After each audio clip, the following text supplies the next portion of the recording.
Well, welcome. I'm Dr. Doug Evans, and this is another one of my really fun videos with one of my patients. And I'm joined today by Jill Pokorny and her husband, Jim.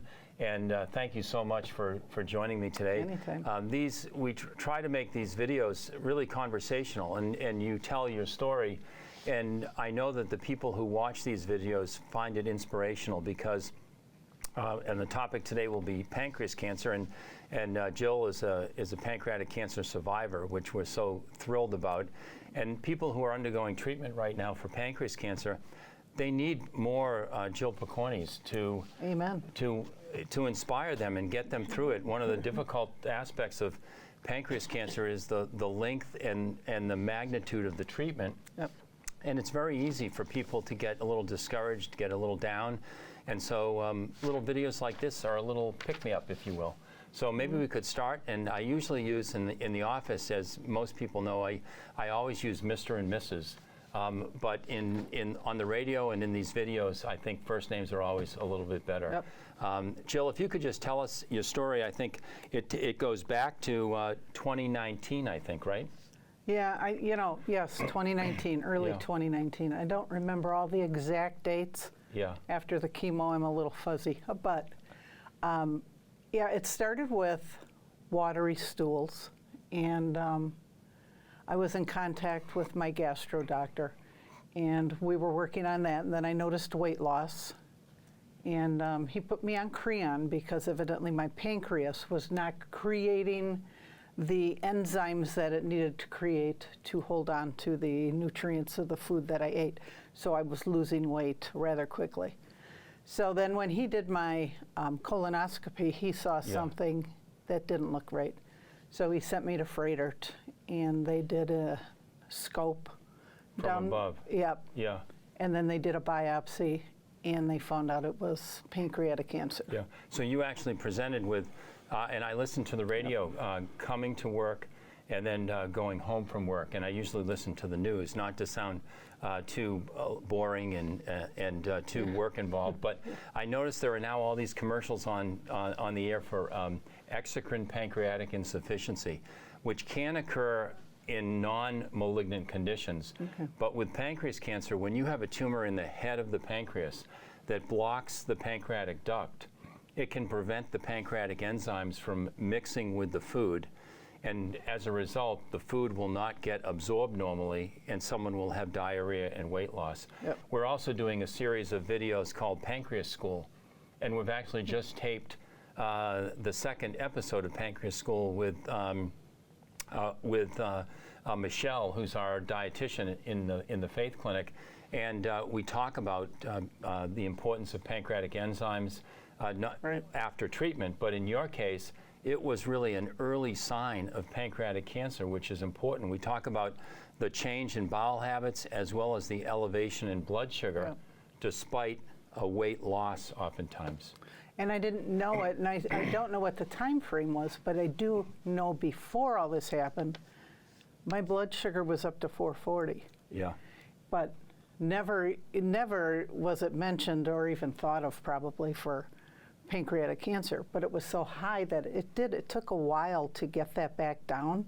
And your blood sugar did not go up accompanied by a weight increase. Your weight, it sounds like, was going down. Well, at that time, my weight was pretty steady. This was before that weight loss. It might have been a year before. Yeah. And so important.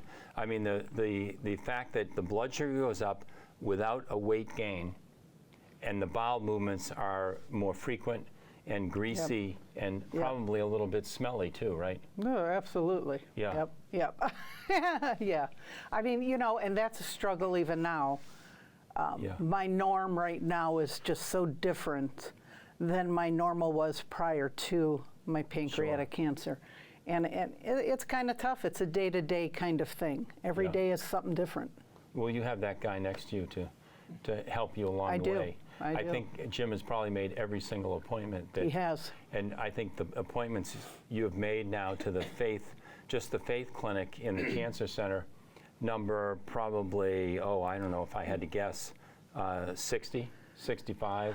Maybe. In that range. So after you got diagnosed with pancreas cancer, how were you treated? Well, they started with chemo first. Yeah. I went through, I don't know how many weeks of that, and then there was a little break in between. Then I did radiation. Then I had another break in between. Then I had my Whipple surgery, and then that was in September of 2019. And then early part of 2020, I did more chemo. Yeah. So it was quite a road. Yeah, absolutely. And you did a little more chemo on the back end, because I think we abbreviated the chemotherapy on the front end because there was a little suggestion that the primary tumor may not be responding as well as we wanted to. So we hit it then with radiation therapy.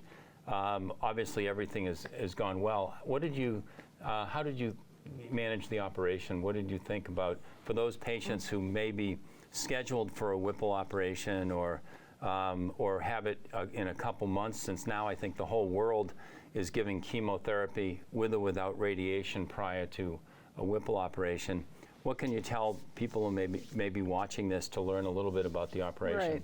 Well, you know, I did worry about it, obviously, but it actually, I got to say, with the whole process, the chemo, the radiation, and the Whipple surgery was nowhere near what I thought it was going to be. It was so much better. And the surgery, I came out of that fine. I think I've said this before. My backache was the worst thing that I think I had. Oh, I want you to know, Frederick Hospital just replaced all the beds. That's a good thing. On the surgical oncology floor, and these are the nicest beds I have ever seen. Well, so I'd like to say I'd like to try them out, but no, I'll take your word on that. Exactly. Yeah. But I think that was the worst part of it. And afterwards at home, my back was just so sore all the time that I sat on a heating pad almost 24/7. Yeah. But that was the worst of it. I was quite fearful going in, nowhere near as bad as I thought it was going to be.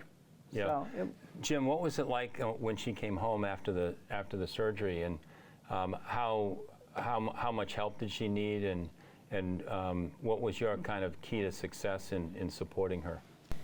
Well, she's has a high anxiety for everything, and I tried to keep on telling her that everything is going to be okay, and you even said that you can cure it, so and you did, so I keep on telling her that just to kind of keep her at bay from her anxiety. I gotta say, those words is what got me from that point to the end of it, and still continues to, because I hear those words in my head. Yeah. Just before I come see you every 6 months now, he says he can cure this. So I try not to stress about it, but those words help me, and I thank you. Hope is just so important. Absolutely. And I think, I'm not sure that Dr. Kirsting was with us in 2019. Did you ever talk with Dr. Karen Kirsting? I don't remember. We added Karen Kirsting is a really talented psychologist who has been on radio and TV here in the Milwaukee area a bunch of times, and she specializes in dealing with normal people who are undergoing a stressful event. So actually now we strongly encourage, almost request, that all of our patients who are undergoing a major pancreas operation talk with Karen beforehand, just to kind of get in the right frame of mind, because it's so important. And you know, the attitude and approach towards coaches and psychologists and psychiatrists and everything is almost a little generational dependent. I think people our age are a little bit hesitant to talk to a psychiatrist or a psychologist, yet the 20-somethings, 30-somethings, every professional athlete, most all college athletes, they all have their therapist, their psychologist, their coach. You're lucky enough to have your lovely husband, but just to let people know who are watching this video, we do have Dr. Karen Kirsting in our pancreas program, who's just fantastic and I'm helps a believer people. in therapy, and I would love to still see her. Yeah. I would love it. We'll do it. You know, I wanted just to tell you that I think one thing I could have used that I didn't know to ask for was to be able to talk to maybe another patient who was going through, because they all say it's going to be okay, but they're not me. They're not going through it. They don't really know what it's like to go through that. Somebody else who's been through it, I think it just would have been nice to have somebody like that to talk to. And I did tell one of your staff, I would love to be one of those people for any patient that you have that would. Oh, that's fantastic. Yeah, I would love to, because I think that would have helped. And probably attached to this video, Haley, maybe put Melissa Mina's contact information, our program manager, and Melissa can get in contact with our nurse practitioners, and they can make your services available. That's fantastic. Love that. I would love I know that we a few of our patients asked to speak to patients who have been through this surgery. How, in the last couple of minutes, how are you doing now? I'm doing good. Like I said, my normal's very different. Every day could be a different problem, but you learn to deal with it and you handle it day to day, and I'm glad to be here. So what is different now compared to 5 years before the diagnosis? My biggest thing is, like the irregular bowel movements and how fast that can come on when when you gotta go kind of thing. All those types of things have probably very different than from before. Yeah. So you got to learn how to manage that, and maybe I don't go anywhere so early in the morning. Maybe I wait until the afternoon, or there's always something that you got to change up. But for the most part, I'm feeling pretty good. Yeah, we talk about this in pancreas school as well, that the nerves that go to your internal organs, including your intestines, follow the artery. One of the main arteries, the superior mesenteric artery, is right next to and kind of underneath, a little deep to the pancreas. We oftentimes have to take that nerve off with the tumor when the tumor is of decent size.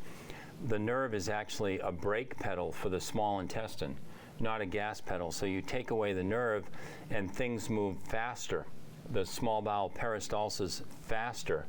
And that's what this is. I think most of our patients, like you, learn to adapt to it a little bit, take a little bit more Creon, occasionally maybe an Imodium or a Lamodal or something like that. Yep, do that. Yeah. I mean, you almost have to.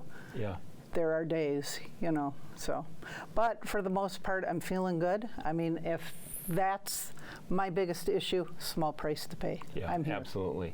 I'm here. What would you say, we'll ask you first, Jill, and then we'll turn to Jim for maybe a couple words of encouragement for the person who loves the patient. But what would you say to people who are undergoing treatment for pancreas cancer right now? They may be facing a Whipple operation, or they have a member of their family or someone they really love who's going through this. You know what?